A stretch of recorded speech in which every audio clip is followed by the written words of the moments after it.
ಭೃಗು ಮಹರ್ಷಿ ಮತ್ತು ಅವರ ಜೀವನ. ಭೃಗು ಮತ್ತು ಪೂಲೋಮೆಯ ಕಥೆ.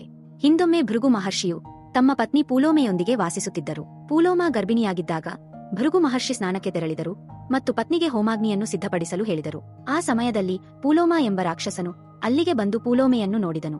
ಆಕೆಯ ಸೌಂದರ್ಯಕ್ಕೆ ಮೋಹಿತನಾದ ಪೂಲೋಮನು ಅಗ್ನಿದೇವರಿಗೆ ಆಕೆ ಯಾರು ಎಂದು ಕೇಳಿದನು. ಇದನ್ನು ಕೇಳಿದ ಅಗ್ನಿದೇವನು ಗೊಂದಲಕ್ಕೊಳಗಾದರು. ಪೂಲೋಮನು ಹಿಂದೊಮ್ಮೆ ಆಕೆಯನ್ನು ವಿವಾಹ ಮಾಡಿಕೊಳ್ಳಲು ಬಯಸಿದನು. ಆದರೆ ಪೂಲೋಮೆಯ ತಂದೆ ಆಕೆಯನ್ನು ಭೃಗು ಮಹರ್ಷಿಗೆ ದಾನವಾಗಿ ಕೊಟ್ಟಿದ್ದರು. ಈಗ ಸತ್ಯವನ್ನು ಹೇಳಿದರೆ ಪೂಲೋಮನು ಏನಾದರೂ ಅನಿಷ್ಟ ಮಾಡಬಹುದು ಎಂದು ಭಯಗೊಂಡು ಅಗ್ನಿದೇವನು ಪೂಲೋಮ ಭೃಗು ಮಹರ್ಷಿಯ ಪತ್ನಿ ಎಂದು ಹೇಳಿಬಿಟ್ಟರು. ಇದನ್ನು ಕೇಳುತ್ತಿದ್ದಂತೆ ಪೂಲೋಮನು ಕೋಪಗೊಂಡು ಪೋರ್ಕ್ ರೂಪವನ್ನು ತಾಳಿ ಪೂಲೋಮೆಯನ್ನು ಅಪಹರಿಸಿ ಕೊಂಡೊಯ್ದನು. ಆ ಕದನದಲ್ಲಿ ಪೂಲೋಮೆಯ ಗರ್ಭದಿಂದ ಒಂದು ಶಿಶು ಭೂಮಿಗೆ ಬಿದ್ದಿತು. ಭೂಮಿಗೆ ಬಿದ್ದ ತಕ್ಷಣ ಶಿಶುವಿನ ತೇಜಸ್ಸಿನಿಂದ ಪೂಲೋಮನು ದಹಿತನಾದನು. ಆ ಮಗುವಿಗೆ ಚ್ಯವನನು ಎಂಬ ಹೆಸರು ಬಂತು. ಅಗ್ನಿದೇವನ ಶಾಪ. ಪೂಲೋಮ ತನ್ನ ಮಗನೊಂದಿಗೆ ಭೃಗು ಮಹರ್ಷಿಯ ಬಳಿ ಹೋದಳು ಮತ್ತು ನಡೆದ ಸಂಗತಿಗಳನ್ನು ವಿವರಿಸಿದಳು.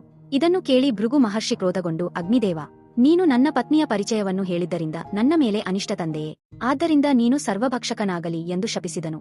ಅಗ್ನಿದೇವನು, ಮಹರ್ಷಿಯೇ, ನಾನು ಅಸತ್ಯ ಹೇಳಲು ಸಾಧ್ಯವಿಲ್ಲ. ಅಸತ್ಯ ದೋಷದಿಂದ ನಾಶವಾಗುವುದು ನಿನಗೆ ಗೊತ್ತಿಲ್ಲವೇ?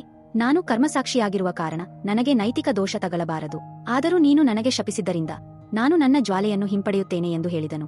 ಅಗ್ನಿದೇವನು ಹೋಮದ್ರವ್ಯವನ್ನು ಸ್ವೀಕರಿಸಲು ನಿರಾಕರಿಸಿದನು. ಇದರ ಪರಿಣಾಮವಾಗಿ ಯಜ್ಞಯಾಗಾದಿಗಳು, ಪಿತೃಕಾರ್ಯಗಳು, ದೇವತೆಗಳ ಪೂಜೆ, ಹೋಮಗಳು ಎಲ್ಲವೂ ನಿಂತವು. ದೇವತೆಗಳು ವಿಷಾದಿಸಿ ಬ್ರಹ್ಮದೇವನ ಬಳಿಗೆ ಹೋದರು. ಬ್ರಹ್ಮದೇವನು ಅಗ್ನಿದೇವನನ್ನು ಸಮಾಧಾನಪಡಿಸುತ್ತಾ, ನೀನು ಸರ್ವಭಕ್ಷಕನಾದರೂ ಪವಿತ್ರನಾಗಿಯೇ ಇರು. ನಿನ್ನ ತೇಜಸ್ಸನ್ನು ಮರಳಿಸಿ ದೇವತೆಗಳಿಗೆ ಹೋಮಹವಿಸು ನೀಡು ಎಂದು ಕೋರಿದನು. ಆಗ ಅಗ್ನಿದೇವನು ಸಮ್ಮತಿಸಿದರು. ರುರು ಮತ್ತು ಪ್ರಮದ್ವರ. ಚ್ಯವನ ಮಹರ್ಷಿಯ ಪುತ್ರನಾದ ರುರು ಪ್ರಮದ್ವರ ಎಂಬ ಗಂಧರ್ವಕನ್ಯೆಯನ್ನು ವಿವಾಹ ಮಾಡಲು ಇಚ್ಛಿಸಿದ್ದನು. ಆದರೆ ಆಕೆ ಆಕಸ್ಮಿಕವಾಗಿ ಸರ್ಪದಂಶದಿಂದ ಮೃತಳಾದಳು. ದುಃಖಿತನಾದ ರುರು ದೇವತೆಗಳ ಬಳಿ ಮೊರೆಯಿಟ್ಟು, ನಾನು ತಪಸ್ಸು ಮಾಡಿರುವೆ, ಪುಣ್ಯ ಕಾರ್ಯಗಳಲ್ಲಿ ತೊಡಗಿರುವೆ, ನನ್ನ ಪುಣ್ಯಕಲದಿಂದಲಾದರೂ ಪ್ರಮದ್ವರ ಬದುಕಬೇಕೆಂದು ಬೇಡುತ್ತೇನೆ ಎಂದು ಪ್ರಾರ್ಥಿಸಿದನು. ಆಗ ಯಮಧರ್ಮನು, ಯಾರು ತಮ್ಮ ಆಯಸ್ಸಿನ ಅರ್ಧಭಾಗವನ್ನು ನೀಡುವರೋ ಅವರು ಮಾತ್ರ ಈ ಹುಡುಗಿಯನ್ನು ಬದುಕಿಸಬಹುದು ಎಂದು ತಿಳಿಸಿದರು.